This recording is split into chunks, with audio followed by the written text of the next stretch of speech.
मायावती जी ही के नेतृत्व में राजस्थान के अंदर हर कार्यकर्ता गांव-गांव और ढाणी-ढाणी के अंदर जाकर के इन चीज़ को बताने का काम किया कि लोग इस देश को लूटना चाहते हैं और इस देश को अगर कोई बचा सकती है तो आदरणीय बहन कुमारी मायावती जी बचा है।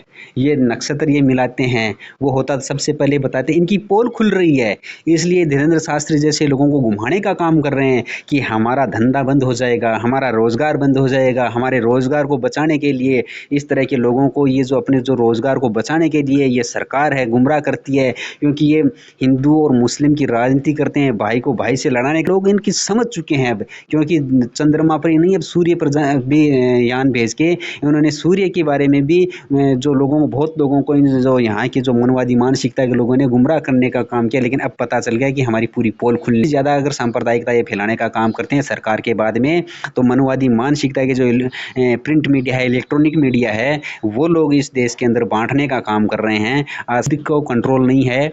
नरेंद्र मोदी जी तो उस दिन जिस दिन यान गया था उस दिन भी भारत नहीं थे, और जिस दिन यान चंद्रमा पर पहुंचा उस दिन भी भारत में नहीं थे। वो तो लास्ट में जो आम पब्लिक की तरह है लाइव जुड़े थे और उन्हें तो वैसे देखा था।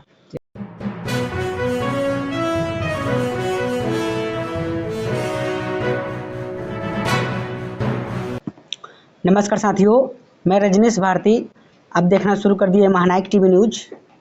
साथियों, अभी मैं राजस्थान के सीकर जिला में पहुंचा हुआ हूं और हमारे साथ में राजस्थान के प्रदेश सचिव हमारे साथ में जुड़े हुए हैं। तो आइए इनसे कुछ खास मुद्दे पर बातचीत करते हैं जो यहाँ। जय भीम सर। चलिए सर, यहाँ पर राजस्थान हो पाएंगे हिंदू राष्ट्र बनाने में? वो कभी भी कामयाब नहीं हो पाएंगे, क्योंकि उनकी बात को सब जो पढ़े लिखे लोग ही नहीं बल्कि अनपढ़ जो लोग हैं वो भी समझ चुके हैं कि ये लोग क्या करना चाहते हैं, लोगों को गुमराह करने का काम कर रहे हैं। क्योंकि आदरणीय नरेंद्र मोदी जी ने कहा कि मेरे को मतलब 60 महीने दे दो, 5 साल मुझे को दे दो और मैं जो विदेशों के अंदर जो काला धन ले आऊँगा, काफ़ी मतलब इस तरह से प्रलोभन दिए थे लोगों को कि ये कर दूंगा वो कर दूंगा, महंगाई मिट जाएगी, बेरोज़गारी ख़त्म हो जाएगी।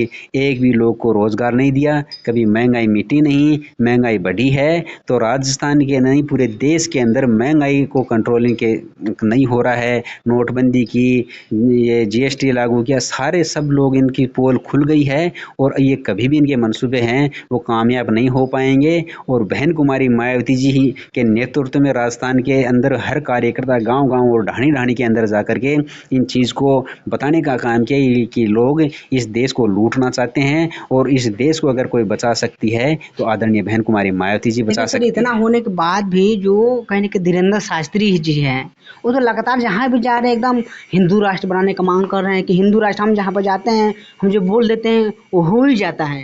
तो हिंदू राष्ट्र बनाने के लगातार मांग कर। देखिए, आज ये विज्ञान का युग है और लोग चंद्रमा पर पहुंच गए हैं।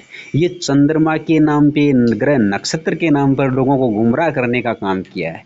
चंद्रमा के अंदर जो ऑर्बिट है उसने बताया कि चांद के अंदर कुछ है, ये नक्षत्र ये मिलाते हैं, वो होता सबसे पहले बताते इनकी पोल खुल रही है, इसलिए धीरेन्द्र शास्त्री जैसे लोगों को घुमाने का काम कर रहे हैं कि हमारा धंधा बंद हो जाएगा, हमारा रोजगार बंद हो जाएगा, हमारे रोजगार को बचाने के लिए इस तरह के लोगों को ये जो अपने जो रोजगार को बचाने के लिए ये सरकार है गुमराह करती है, क्योंकि ये हिंदू और मुस्लिम की राजनीति करते हैं, भाई को भाई से लड़ाने का काम करते हैं, इसी आधार पर ये सरकार बनाने का काम करते हैं। तो ये लोग इनकी समझ चुके हैं अब, क्योंकि चंद्रमा पर ही नहीं अब सूर्य पर भी यान भेज के उन्होंने सूर्य के बारे में भी जो लोगों को बहुत लोगों को जो यहाँ की जो मनवादी मानसिकता के लोगों ने गुमराह करने का काम किया, लेकिन अब पता चल गया कि हमारी पूरी पोल खुलने वाली है। तो देखा भारत के जो वैज्ञानिक है, ईश्वर है, उसकी वो पूरी मेहनत है, उसी की मेहनत के आधार पर वो लोग वहाँ पर पहुँचे हैं। और हिंदू मुस्लिम तो ये लोग गुमराह करने के लिए है, और जो वैज्ञानिक जो बनते हैं, जो मिसाइल मैन जो अब्दुल कलाम थे, उनके जो मन में कभी नहीं है कि ये हिंदू या मुसलमान है। ये तो लोग, ये सरकारें यहाँ पर है हिंदू मुस्लिम की राजनीति करती हैं, लोगों को बांटने का काम करते हैं, सांप्रदायिकता फैलाने का काम करती हैं। और सबसे ज़्यादा अगर सांप्रदायिकता ये फैलाने का काम करते हैं सरकार के बाद में, तो मनवादी मानसिकता के के जो प्रिंट मीडिया है, इलेक्ट्रॉनिक मीडिया है, वो लोग इस देश के अंदर बांटने का काम कर रहे हैं। आज सब भाईचारे के आधार पर अपने सभी पूरे देश के लोगों को रहना चाहिए। यही माननीय और बाबा साहब डॉक्टर अम्बेडकर, माननीय और साहब कांसी राम जी हम लोगों को सिखा के गए थे, और उनके नेतृत्व में आज बहन कुमारी मायावती जी यही हम लोगों सबको सिखाती है। आज देखिए इतना बड़ा इसरो कामयाबी हासिल किया, लेकिन उसके अंदर में इसरो को उतना क्रेडिट नहीं दे करके यहाँ पर प्राइम मिनिस्टर मोदी जी का क्रेडिट दिया जा रहा है। इसरो में जो दलित समाज के जो लोग हैं जो उसमें काम किए हैं, जिसमें देखा चमार जाति के भी कुछ लोग उसमें हैं, तो उनको क्रेडिट ना दे के माननीय प्रधानमंत्री क्रेडिट देना ये कहाँ तक उचित है सर? देखिए, इस देश के अंदर प्रधानमंत्री नरेंद्र मोदी जी लोगों को गुमराह करने का काम कर रहे हैं। राजस्थान के अंदर कोई काम होता है तो वो कहते हैं कि ये तो मेरा तो वहाँ पर राज ही नहीं है, यही नहीं है, और अच्छा काम होता है ये हमने कर दिया। तो नरेंद्र मोदी जी ने पिछले दिनों आपको पता है गुजरात के अंदर दलितों के साथ में जुल्म ज्यादती हुई थी, तो मोदी जी ने भाषण दिया कि बीजेपी का सरकार थी वहाँ पर, और नरेंद्र मोदी जी ने भाषण दिया कि आप मेरे दलित भाइयों को मत मारिए, मुझे मार लीजिए। एक देश का प्रधानमंत्री इस तरह का स्टेटमेंट देता है, उनको शर्म आनी चाहिए। तो ये कुछ भी बोल देते हैं, क्या बोलते हैं क्या नहीं बोलते हैं, इनके खुद को कंट्रोल नहीं है।